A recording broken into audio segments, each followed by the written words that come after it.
గంజాయి బ్యాచ్ భీభత్సం సృష్టించింది. పోలీసులపైకి కారెక్కించారు స్మగ్లర్లు. కృష్ణవరం టోల్ ప్లాజా వద్ద వాహనాలను తనిఖీ చేస్తున్నారు పోలీసులు. అదే సమయంలో కారులో గంజాయి తరలిస్తున్నారు స్మగ్లర్లు. కారు ఆపేందుకు పోలీసులు ప్రయత్నించారు. అయితే కానిస్టేబుల్ పైకి గంజాయి బ్యాచ్ ఏకంగా కారెక్కించింది.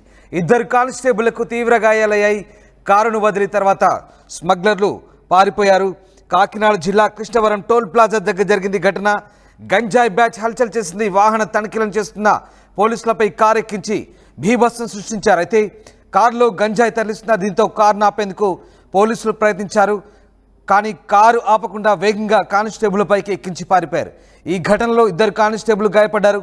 క్షతగాత్రులను ఆసుపత్రికి తరలించారు. గంజాయి బ్యాచ్ సృష్టించిన భీభత్సంపై పోలీసులు సీరియస్గా ఉన్నారు. సీసీటీవీ ఫుటేజ్ ఆధారంగా దుండగులు పట్టుకునేందుకు పోలీసులు ప్రయత్నిస్తున్నారు. నిందితులను ఎట్టి పరిస్థితులను వదిలిపెట్టమంటూ హెచ్చరిస్తున్న పరిస్థితి కనబడుతుంది. ఒకసారి మనం కృష్ణవరం టోల్ ప్లాజా దగ్గరి సీసీ ఫుటేజ్ చూడొచ్చు. కాకినాడ జిల్లాలో జరిగింది ఘటన. టోల్ ప్లాజా దగ్గర అప్పటికే ఆ గంజాయి బ్యాచ్ అందులో కారులో గంజాయిని పెట్టుకొని వెళ్తోంది. అక్కడే సరిగ్గా టోల్ ప్లాజా దగ్గర పోలీసులు ఆ కారును ఆపేందుకు ప్రయత్నించారు. తొలుత ఆపినట్టుగానే ప్రయత్నించి తిరిగి గంజాయి బ్యాచ్ ఇక చెలరేగింది.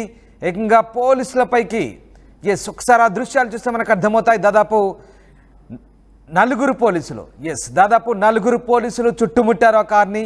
5గురు పోలీసులు చుట్టుముట్టారు. అంతలోనే కారును అతి వేగంగా పోలీసులపైకి పోనిచ్చాడు. చూడండి ఒక్కసారిగా ఇద్దరు పోలీసులు ఆ కారు కింద పడి గాయాల పాలైన ఘటన ప్రస్తుతం కలకలం రేపుతుంది. దాని తర్వాత పోలీసులు ఆ కారును వెంబడిస్తున్నారు. ఆ దృశ్యాలు మనం చూడొచ్చు. సీసీటీవీ ఫుటేజ్ ఆధారంగా దాదాపు 1/2 డజన్ మంది పోలీసులు, 4 కాదు 5 కాదు 6 పోలీసులు కారును చుట్టుముట్టారు. లాఠీలతో కారును ఆపేందుకు ప్రయత్నించారు. అయినప్పటికీ ఆ వ్యక్తి కనీసం డోర్ తీయలేదు. ఏకంగా పోలీసులపైనే కారు ఎక్కించాడు. ఒకసారి చూడొచ్చు. ఎదురుగా కారును ఎక్కించడంతో ఇద్దరు పోలీసులు కారు కింద పడ్డారు.